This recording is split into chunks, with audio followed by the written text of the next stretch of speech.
আমি কোন অপরাধে গ্রেপ্তার হয়েছি জানেন? আমি গ্রেপ্তার হয়েছি যে অপরাধে, প্রথম মামলা আমার সাভার ফুলবাড়িয়া বাস স্ট্যান্ডে হামলার মামলা। আমারও তখন জিজ্ঞেস করে, আমি বলছি ফুলবাড়ি আমার জীবনে প্রথম শুনছি। আর সৌভাগ্যবশত তখন পর্যন্ত আমার সাভারে যাওয়া হয় নাই। কি বলছি বলেন? তখন পর্যন্ত আমার সাভারে যাওয়া হয় নাই। অথচ ওই মামলায় ক্রস ফায়ারের জন্য রেডি করছে আমার সকালবেলা। আপনাদের তো জানা ধারণাই নাই, বলি নাই কখনো। ক্রস ফায়ারের নিয়ম কি? সকালবেলা কি বলে জানেন? রেডি হও, গোসল করো, আয়নাঘর থেকে গোসল করো। গোসল করছে, রেডি হও, রেডি হয়েছে। এর অর্থ শেষ। এর অর্থ কি? এই সকালবেলা উঠাবে গাড়িতে, সারা দিন ঘুরায়, সারা দিন সারা রাত ঘুরায়, ঘুরাইতে ঘুরাইতে ঘুরাইতে ঘুরাইতে চোখ বাঁধা, হাত বাঁধা, পা বাঁধা, কিছুই জানে না।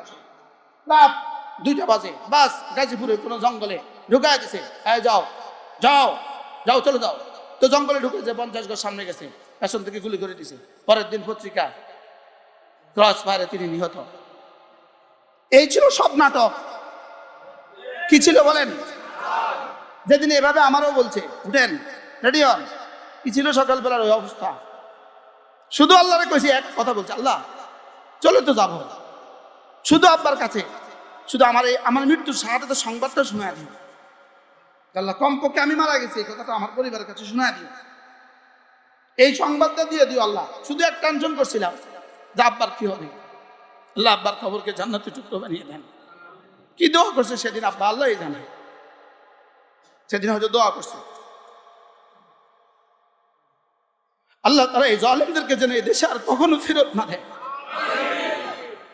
আসবে না ইনশাআল্লাহ, বলেন ইনশাআল্লাহ, বলেন ইনশাআল্লাহ। জন্য আমাদের রক্ত ভুলবেন না, আমাদের কোরবানি ভুলবেন না। প্রতিটা টর্চার সেল থেকে সারা রাত চিৎকারের আওয়াজ আসতো, পিটাতে পিটাতে পিটাতে থকে গেছে এক একজন। এরপরে করছে কি, তার বিবিকে উঠায় নিয়ে আসছে, বিবিকে উঠায় নিয়ে পাশের রুমে বিবিকে পিটাতে শুরু করছে। বিবিকে কেন পিটাইতো? বিবি চিৎকার স্বামী শুনতো, স্বামীর চিৎকার বিবি শুনতো। এভাবে করছে। পৃথিবীর কোন জালেমকে রব ছাড় দেয়, ছেড়ে দেয় না। পৃথিবীর সব জালেম, কোন জালেমকে রব ছাড় দেয়, ছেড়ে দেয় না। বলেন রব কি দেয়? রব ছাড় দেন, ছেড়ে দেন না।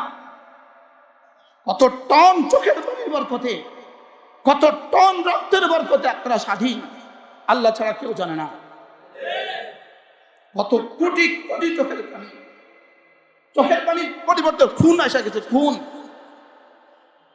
কি পরিমাণ চোখের পানি গেছে, কি পরিমাণ রক্ত ঝরছে। লক্ষ্মীপুরের একটা ছেলে ছাত্রদল করত, ওই ঈদের নামাজের মাঠে আমরা দেখেছি। লক্ষ্মীপুরের ছেলে, সে লক্ষ্মীপুরের ছেলে। হুজুর আপনি না লক্ষ্মীপুর ছিল? ও বলতেছে হুজুর লুঙ্গি 2টা ছিঁড়ে গেছে হুজুর, লজ্জা নেবেন অনেক কিছু নাই হুজুর, কোনো কাউকে সাক্ষাৎ দেয় না, সুযোগ থাকলে আমার একটা লুঙ্গি দিবেন। ওই ঈদের নামাজের মাঠে ঝরঝর করে কাঁদতেছিল। নির্যাতনের পরে রব্বে কারীম আমাদেরকে কিছুটা কথা বলার সুযোগ দিয়েছেন। কি ভাই, কি পরিমাণ নির্যাতন! পুরো রমজান মাস প্রতিদিন যে ভাত, কি করব, প্রতিদিনের ভাত হাত দেওয়ার আগে গোবর যেমন এমন পচা চাল, মুখে লোক পাতলার পুরো ব্যবস্থা আছে। পাতাল যেটা ইন্ডিয়া ফেলে দিছে নদীতে, সেটা তুলে নিয়ে আসছে, পচা দুর্গন্ধ চাল।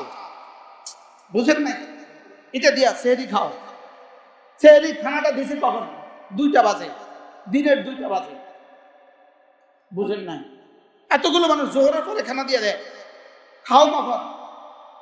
খাও সেহরির সময়। এবার বলেন ওই পচা ভাতের কি অবস্থা? বলেন কান্নাটা কেমন আসছে?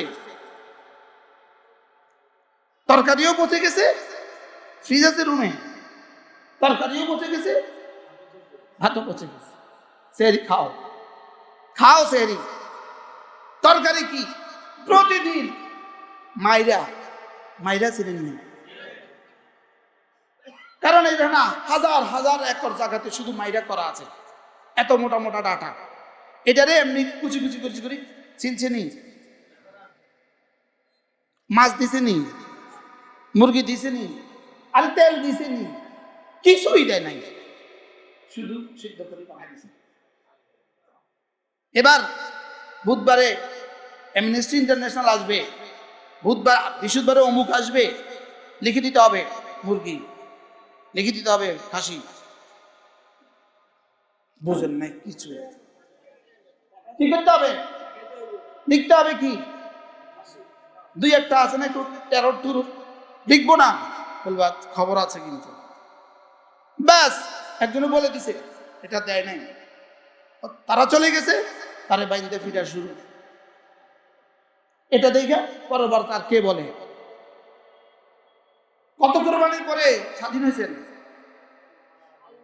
এই জন্য আর কোন দুর্নীতি যেন এদেশে ফিরে না আসে, এদেশের জন্য আর কোন দুর্নীতি ফিরে না আসে, এদেশের জন্য আর যেন স্বৈরাচার এদেশে ফিরে না আসে। আল্লাহ আমাদের সকলকে বুঝ দান করেন। মনে কষ্ট পেয়ে গেছেন, এই জন্য সূরাটা তেলাওয়াত করছি। কি তেলাওয়াত করছি? একটা সূরা তোদের সামনে তেলাওয়াত করছি, ওয়াল ফজর ওয়াল ফজর ওয়ালায়ালিন আশর ওয়াশ-শাফঈ ওয়াল ওয়াতর। 10 রাতের কসম খেয়েছেন, ওয়াশ-শাফঈ ওয়াল ওয়াতরে জোড় বস্তুর কসম খেয়েছেন, ওয়াল ওয়াতরে বেজোড়ের কসম খেয়েছেন। আল্লাহ শুধু বেজোড়, আর সারা পৃথিবীর সবকিছু জোড়া জোড়া। মানুষ, কবুতর, গরু, ছাগল, খালাকনাকুম আজওয়াজা। যাই হোক, ওয়াশ-শাফঈ জোড়ের কসম, ওয়াল ওয়াতরে বেজোড়ের কসম। আর যদি ধরি জোড় বেজোড় সংখ্যা, তাহলে জোড় বেজোড় সংখ্যার কসম কি? এটা আলোচ্য বিষয় নয়, এটা হলো শুধু আল্লাহ পাকের সফর। ওয়াল ফজরে ওয়ালায়ালিন আশরে ওয়াশ-শাফঈ ওয়াল ওয়াতরে ওয়াল-লাইলি ইযা ইয়াসরি।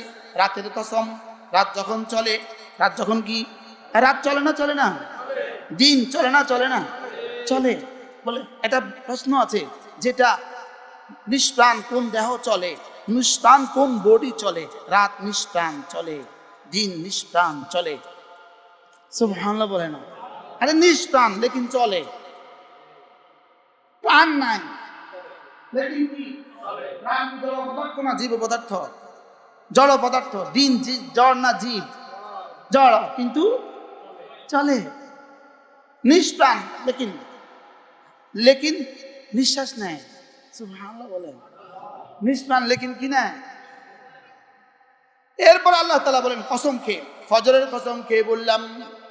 2 নাম্বার 10 রাতের কসম খেয়ে বললাম। 3 নাম্বার জোড়ের কসম খেয়ে বললাম। 4 নাম্বার বেজোড়ের কসম খেয়ে বললাম। 5 নাম্বার রাতের কসম খেয়ে বললাম। এরপরে কি বললাম এটা নাই, কি বললাম এটা মাহজুফ, এটা উজ্জ্বল। এটা কি? এটা উজ্জ্বল। আজীব বিষয়, এতটা কসম খেয়ে কি বলবেন এটা উজ্জ্বল। এটা কি? আল্লাহ তাআলা বলেন আমি কি বলতে চাই তুমি বুঝে লও। সুবহানাল্লাহ বলেন। আমি বললাম আল্লাহ, মুফাসসিরিন বলেন কি উজ্জ্বল? আল্লাহ তাআলা কসম খেয়ে বলেন আমি ওয়াল ফজরে, ফজরের কসম খেয়ে বললাম। ওয়ালায়ালিন আশর, 10 রাতের কসম খেয়ে বললাম। আমি না বেজোড়ের কসম খেয়ে বললাম, আমি না জোড়ের কসম খেয়ে বললাম, আমি না রাতের কসম খেয়ে বললাম। নিশ্চয়ই নিশ্চয়ই আখিরাত হবেই হবে, জাযা আর সাজা হবেই হবে। আখিরাত হবেই হবে, জাযা আর সাজা হবেই হবে। জাযা মানে পুরস্কার, সাজা মানে শাস্তি। জাযা আর সাজা হবেই হবে। বলেন জাযা আর সাজা হবেই হবে, জাযা আর সাজা হবেই হবে। এটা বলে নাই, এটা রেখেছেন উজ্জ্বল। এবার রব বলেন